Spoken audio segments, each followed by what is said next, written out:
I moved across the country for my dream job, but when I arrived, the company said they'd never hired me, and when I checked my emails, the offer letter was gone. Turns out, the person who deleted it was the one I loved most.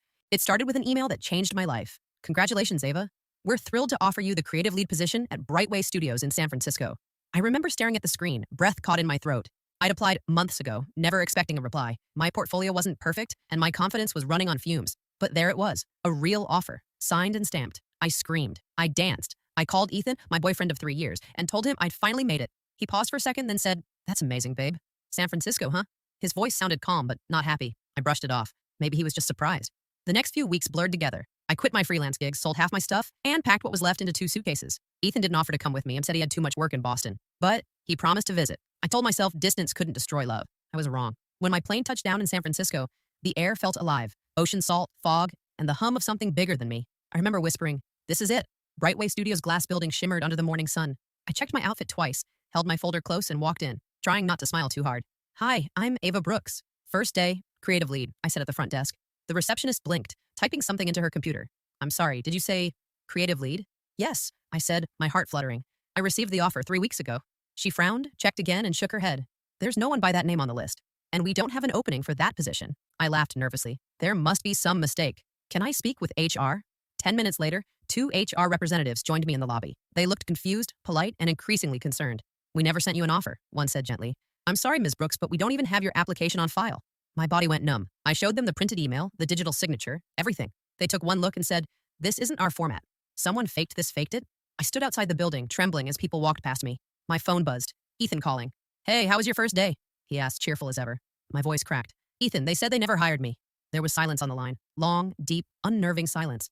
Then he whispered, "Ava, I think we need to talk. What would you do if your dream job turned out to be a lie the moment you arrived?" "Ethan, what do you mean we need to talk?" My voice cracked as I leaned against a streetlight outside Brightway Studios. The California sun suddenly felt harsh, burning through my skin. He sighed. "Not over the phone. Can we talk tonight?" "Tonight?" I almost laughed. "Ethan, I just found out my job doesn't exist." "What are you talking about?" He hesitated, then said softly, "Please, just go back to your Airbnb." I'll explain everything I wanted to scream, to demand answers. But something in his tone stopped me. Guilt. Heavy, suffocating guilt. I hung up and called the number from the offer letter again. It rang, then went to voicemail. The company name, the HR signature, all fake. The more I checked, the clearer it became. I'd been scammed, but not by a stranger. That evening, I sat on the edge of the bed, the city lights flickering through the window. My phone buzzed again. "Ethan." Video call. He looked pale, eyes darting. "Ava, please don't freak out, okay?" I whispered. "Tell me the truth." He swallowed hard. "I made the offer letter." My heart stopped. "You, what?" "I didn't mean to hurt you," he said quickly. I knew how much you wanted that job. And when they didn't respond, I thought maybe I could make you feel better." Just for a little while, I stared at him, trying to breathe. "You forged a job offer?" He nodded, tears in his eyes. "I used the company logo, made the email look official. I thought you'd realize it was fake before you actually moved." "You thought I'd realize?" I whispered, my voice trembling. "Ethan, I quit my job. I moved across the country." He looked shattered, but I couldn't feel sorry for him. "I was trying to protect you from disappointment," he said weakly. "Protect me," I shouted. "You humiliated me." I ended the call before he could say another word. My phone slipped from my hand, clattering onto the floor. For a moment, I just sat there, heartbroken, furious, lost. I had nothing left. No job, no home, and now, no trust. The next morning, I went back to Brightway Studios. Not for a job, for closure. I handed the HR team the fake documents so they could report it. They looked genuinely sorry for me, offered coffee, even suggested I apply for a real position next cycle. Walking out, I looked up at the skyline and whispered, "I'll earn it for real next time." Because if there's one thing I learned that day, sometimes betrayal doesn't come from enemies. It comes from the people who claim to love you most. Would you forgive someone who lied to you to protect your feelings? I didn't sleep that night. Every time I closed my eyes, I saw Ethan's face, pale, trembling, full of excuses. I kept replaying every moment we'd shared. The late night talks about our dreams, the way he used to encourage me to chase opportunities, the promises that he'd always be proud of me. All of it felt like a lie now. By morning, I had 2 choices: go back home defeated, or stay and start over. I chose to stay. San Francisco wasn't kind to dreamers, but I wasn't ready to let one man's manipulation define me. I found a small cafe hiring baristas and begged the manager for a chance. By the end of the week, I had a job. Not glamorous, not creative, but real. And somehow, real felt good. The first few days were hard. I'd serve coffee to professionals rushing to offices in shiny skyscrapers, wondering if I'd ever get there myself. But slowly, something inside me began to shift. I wasn't just broken anymore. I was rebuilding. One afternoon, while restocking shelves, my phone buzzed. "Ethan again. Please, Ava, I just want to see you. I owe you a real apology." My fingers hovered over the screen. I should have ignored him. But closure is a tricky thing. It whispers, "Maybe this time you'll get peace." So I agreed to meet. We met at the cafe after closing. He looked different, unshaven, tired, remorseful. "Ava," he began, voice soft, "I've been seeing a therapist. I know what I did was wrong. I wanted to control things I had no right to control." I crossed my arms. "You think therapy fixes what you did?" No, he said quickly. But it helps me understand why I did it. I was scared of losing you. I thought if you left for San Francisco, you'd find something better, someone better. I wanted to hate him, but a part of me still understood the insecurity behind his cruelty. I didn't need you to protect me from success, Ethan, I said quietly. I needed you to believe I could handle it. Tears welled in his eyes. I do now. I nodded, standing up. Good. Then let me go. He reached out, but I stepped back. You lied to me in the name of love. That's not love. That's fear dressed as care. When I walked out that night, something heavy lifted off my chest. For the first time in weeks, I didn't feel small. I felt free. Because sometimes love doesn't end with closure, it ends with clarity. And mine came under the dim lights of a cafe, smelling of coffee, courage, and the quiet strength of starting over. If you were Ava, would you give Ethan a second chance or walk away for good? A week after I told Ethan goodbye, the cafe became more than just a job. It turned into my classroom, my therapy, my quiet stage for rediscovering who I was. Every day I watched people come and go, techies typing furiously on laptops, artists sketching ideas on napkins, dreamers whispering stories over cappuccinos. Somehow, being surrounded by other people's ambition started to wake mine again. One rainy evening, I was doodling on a napkin between shifts, sketching the reflection of the rain-soaked city through the window, when a woman in a gray trench coat stopped beside my table. That's beautiful, she said, pointing at my drawing. I smiled awkwardly. Just something to pass time. Pass time? You've got real talent, she said. Do you work here full-time? Yeah, for now. She extended her hand. I'm Mara Castillo, art director at Frameline Studios. We do creative design for ad campaigns. My heart skipped. I'd heard of them. They were one of the most respected agencies in the city. Before I could say much, she continued, we're actually hiring interns. No pay, but lots of exposure. If you're interested, send me your portfolio. The word hit me like a spark and a stab. My old one, the one I'd used for that dream job, was gone with my deleted emails. But something in me refused to let that stop me again. I smiled. I'll send it tonight. That night, I stayed up sketching until dawn. I poured every drop of anger, heartbreak, and hope into those drawings. Every line felt like reclaiming a part of myself Ethan had erased. 3 days later, I got an email from Mara. Loved your work. Can you start Monday? My hands trembled as I read it. I wanted to scream, laugh, cry, all at once. This time it wasn't a fake offer. It was real, earned, mine. When I showed up for my first day, the office buzzed with creativity. Walls covered in concept art, people discussing color palettes, a huge mural that read, make it mean something. That line, that's exactly what I wanted. Mara handed me a sketch pad. Let's see what your mind can do. And for the first time in a long time, I didn't second guess myself. I belonged there. That night, walking back to my small apartment, I realized something profound. Sometimes losing everything clears the space for what's truly yours. The fake job led me to a real opportunity. The heartbreak led me to myself. And San Francisco, once the city of lies, was slowly becoming the city of second chances. But just when I thought the past was behind me, Ethan showed up again, this time not to apologize. He came with news that would shake everything I'd built. Would you risk seeing someone again who once destroyed your dream? If they claim to have something important to tell you? It was a quiet Thursday evening at the cafe when he walked in. The same gray hoodie, the same hesitant look. Ethan. My stomach tightened instantly. I hadn't seen him in months, and yet his presence still carried the echo of everything I'd lost. He waited until my shift ended. I almost ignored him, but curiosity can be cruel. So I sat down across from him, arms crossed. Why are you here? He looked nervous, rubbing his palms together. I know I'm the last person you want to see, Ava. But please, just hear me out. I said nothing. He took a breath. I messed up. I ruined everything, but I think I found a way to fix it, for both of us. I frowned. What does that even mean? Ethan slid a folder across the table. Inside were design briefs, sketches, brand mock-ups, all familiar. Too familiar. They were mine. My chest tightened.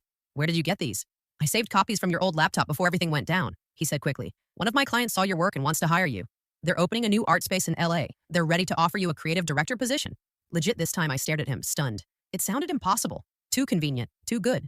Why me? I asked. Why now? Because they saw your real work, he said. And I told them the truth, that I was the idiot who tried to control you. They still want you. Part of me wanted to believe him. Another part wanted to walk away and never look back. But the dream I'd buried so deep was suddenly breathing again. I looked him straight in the eye. Why are you really doing this, Ethan? Guilt. He hesitated, then whispered, because I still love you, Ava. And I want to make things right. Those words used to melt me. Now they felt heavy. Love wasn't supposed to come with lies and manipulation. I don't know if I can trust you again, I said.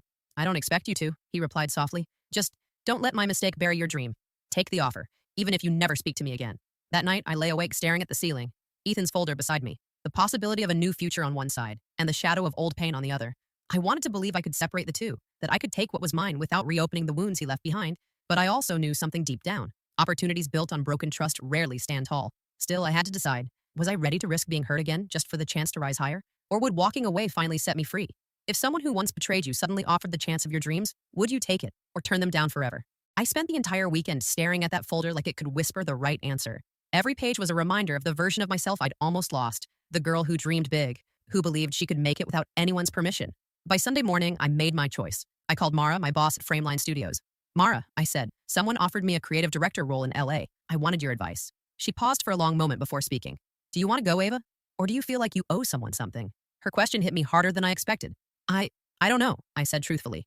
Then figure that out first, she said gently. Don't run toward what looks shiny. Run toward what feels like you. After I hung up, I took a walk through the city. The same streets that once felt foreign now felt like mine. The salty air from the bay, the faint chill that wrapped around the Golden Gate, the buskers playing guitars in Union Square. This chaos had become my home. When I got back, Ethan was waiting outside my apartment. I thought I told you I'd think about it, I said, exhaustion lacing my voice. He nodded. I know. I just wanted to see you once more before you decide. There was something raw in his eyes, the kind of regret that doesn't fade with apologies. I'm not mad at you anymore, I said quietly. But I can't keep letting you rewrite my life. He looked down. I just wanted to help. Then help by letting me live it my way. He smiled sadly, nodding. You always were stronger than you thought. I watched him walk away into the fog, and for the first time, I didn't feel like I was losing him. I felt like I was finding myself. That night, I emailed the client he'd mentioned. I thanked them for considering me, but declined the offer. I explained that I wasn't ready to leave San Francisco. Not yet. Then I deleted Ethan's folder. It felt like erasing a scar that had already healed. The next morning, Mara called me into her office. I read your last proposal, she said, holding up my sketches. How do you feel about leading your own project? I blinked. Wait, are you serious? She grinned. You've earned it. And just like that, I realized I hadn't lost my dream at all.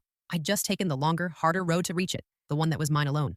When I walked out of her office that day, the sun hit differently. Not softer, not brighter, just real. Because this time, the dream wasn't a gift or a lie, it was me.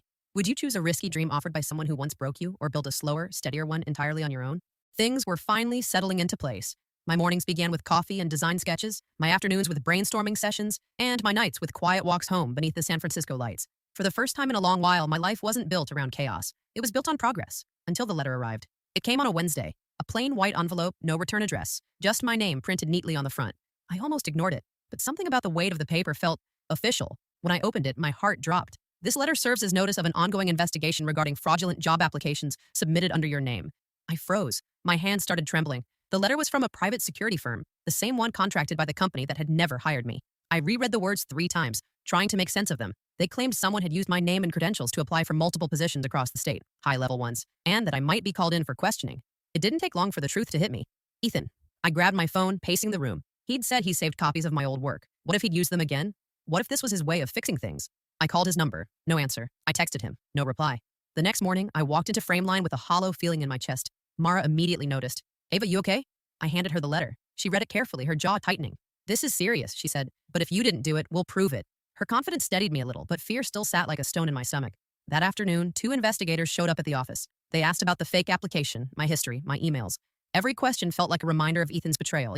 Except this time, his choices could destroy everything I'd rebuilt. After they left, I sat in the empty break room, staring at my reflection in the vending machine glass. How had my life come full circle? From being tricked into losing a job to being accused of stealing one? That night, I finally got a message from Ethan. Ava, I'm sorry. I messed up again. Please don't hate me. I just wanted to get you noticed by the right people. I didn't think it would go this far. I dropped my phone, tears stinging my eyes. This wasn't love. This was obsession disguised as redemption. He'd taken my name, my work, and my chance at peace again. And this time, I wasn't going to cry about it. I was going to end it. For good. If you were Ava, would you confront Ethan face to face? Or go straight to the authorities and let them handle it? I didn't sleep that night. I kept staring at the city lights flickering outside my window, the letter from the investigator still lying on the table like a quiet threat. Every time I tried to close my eyes, Ethan's words echoed in my head. I just wanted to get you noticed. Number. This wasn't about me anymore. This was about control. About someone who couldn't stand that I'd moved on without him. By sunrise, my decision was made. I found his address through an old text. He'd moved to a small apartment near Oakland, close to the bay. My hands shook the entire train ride there, not from fear, but from a strange mix of anger and exhaustion. When I knocked, he opened the door halfway. His eyes red, hair messy, a shadow of guilt written all over him. Ava? He whispered, surprised. I got your message, I said flatly. You need to tell me exactly what you did. He stepped back, motioning me in. The room was cluttered with papers, sketches, my sketches, taped across the walls like a gallery of stolen memories. I felt my stomach twist. You copied my portfolio? He looked desperate. Listen, Ava. I was trying to make it up to you. I told one of my clients about your work, but they wanted proof, so I used your name. I didn't mean for it to... Stop, my voice cracked. You didn't mean for it to what? Ruin my life again? He looked at me, eyes glassy. You don't understand. I thought if you got real offers, if people finally saw your talent... I laughed bitterly. You thought pretending to be me would help me? You're delusional. He tried to reach for me, but I stepped back. Do you realize investigators are involved? That I could lose my job because of this? I'll fix it, he said quickly. I'll tell them everything. Will you? I asked, my voice trembling. Because last time, your lies nearly destroyed me, and I let you. Not this time. He sank onto the couch, hands covering his face. I never stopped loving you. I took a deep breath, forcing my voice steady. Then love me enough to let me go, and take responsibility for what you did. I pulled out my phone and recorded a voice note of him admitting everything. He didn't even stop me. Maybe he finally understood this was bigger than us. When I left his apartment, the wind outside felt colder but cleaner, like the city itself was exhaling after holding its breath. That night, I emailed the investigators attaching Ethan's confession. For the first time, I wasn't scared of what would happen next, because the truth was finally on my side. Would you forgive someone who caused chaos in your life twice if they finally admitted everything and tried to make it right? The next few days felt like waiting for a storm that wouldn't come. I sent Ethan's confession to the investigators and then silence. No response, no calls, just that heavy uncertainty sitting in my chest like a stone. I tried to distract myself with work, but even at Frameline, my focus faltered. I'd stare at blank screens for minutes, my thoughts spiraling back to that messy apartment and the broken man I'd left behind. By Friday, Mara called me into her office. They reached out, she said quietly. I swallowed hard. And? They know the truth now, she said. You're cleared. It took me a second to breathe again. Mara smiled gently. You did the right thing, Ava. You handled it with strength. I nodded, though my heart still ached. I just wish it didn't have to end like this. She leaned forward. Endings aren't meant to be pretty. They're meant to be honest. Her words stayed with me all day. That evening, I took a long walk through the city. The sun was setting behind the Golden Gate, painting everything in soft gold and orange. The breeze smelled like salt and change. For the first time, I wasn't haunted by what Ethan had done. I was simply sad for him, for both of us. My phone buzzed, a message from an unknown number. Thank you for turning in the confession. I've spoken to the investigators. I'm leaving the city for good. I'm sorry for everything. Ethan, I stood there for a long time, watching the lights flicker across the water. I didn't reply. Some stories didn't need an ending. They just needed to stop. Over the next few weeks, things slowly returned to normal. My project at Frameline took off, a campaign about rebuilding trust through art. Mara said it was my best work yet. Maybe because, for once, it came from a place of truth. People in the office started calling me the comeback girl. I laughed it off, but secretly I liked it. Not because it sounded heroic, but because it was earned. One evening, after a long day, I sat in my favorite corner of the cafe, the same one where Ethan had first tried to apologize months ago. Only this time I wasn't waiting for anyone. I was sketching again, but not for work, just for me. A little girl came up to my table. That's pretty, she said shyly. What's it for? I smiled. It's for peace, I said. Sometimes we draw to remember who we are. She grinned and skipped away. And I realized something simple yet powerful. Healing isn't loud. It's quiet, patient, and full of small, brave choices that rebuild the person you thought you'd lost. Have you ever had to walk away from someone you cared about just to protect your peace? And did it make you stronger in the end? 6 months passed. The chaos faded like a storm after sunrise, leaving behind only calm skies and quiet strength. My life had finally found rhythm again. I'd moved into a small apartment with bright windows that overlooked the San Francisco skyline. Every morning, sunlight spilled across my sketchbooks, and every night, I felt peace instead of panic. The investigation was closed. Ethan had left California. He'd sent one last message before disappearing completely. A simple, I hope you find the happiness I couldn't give you. I never replied. Not out of anger, but because I finally understood. Some goodbyes don't need words. Frameline had promoted me to a full creative lead position. The project I'd designed, Rebuild, had gone viral online. It was about loss, forgiveness, and finding identity after betrayal. The irony wasn't lost on me. During the launch event, Mara gave a speech about the power of second chances. She said, sometimes the best art is born from broken trust, because that's where truth lives. Then she smiled at me from the stage. I didn't need words to know she meant it. After the event, I walked alone to the waterfront. The city lights shimmered across the water like 1,000 tiny apologies from the universe. I sat on a bench and watched the waves for a long time. I thought about how far I'd come, from the girl who moved to San Francisco chasing a fake job offer, to the woman who built her own career from scratch, from a love that lied to a truth that healed. And maybe that's what growing up really is, learning that not everyone who breaks you means to, but it's still your job to rebuild. The wind picked up, carrying the faint sound of street music in the distance. It reminded me of the first week I'd arrived here, lost and hopeful all at once. I smiled, because even back then, before everything fell apart, a part of me already knew this city wasn't here to save me. It was here to shape me. I pulled out my sketchbook and started drawing, not because someone asked me to, not for a deadline, not for approval, but because it made me feel alive. The skyline, the bridge, the faint glow of city lights reflected on the water, it was all there in pencil lines and soft shading. And this time, every stroke belonged to me. I closed the book, exhaled, and whispered to myself, the dream was never lost. It was just waiting for me to grow into it. Then I stood, turned toward the lights, and walked home, not chasing a dream anymore, but living it. What do you think? Was Ava's story about losing love or finding herself? Which moment do you think truly changed her life forever?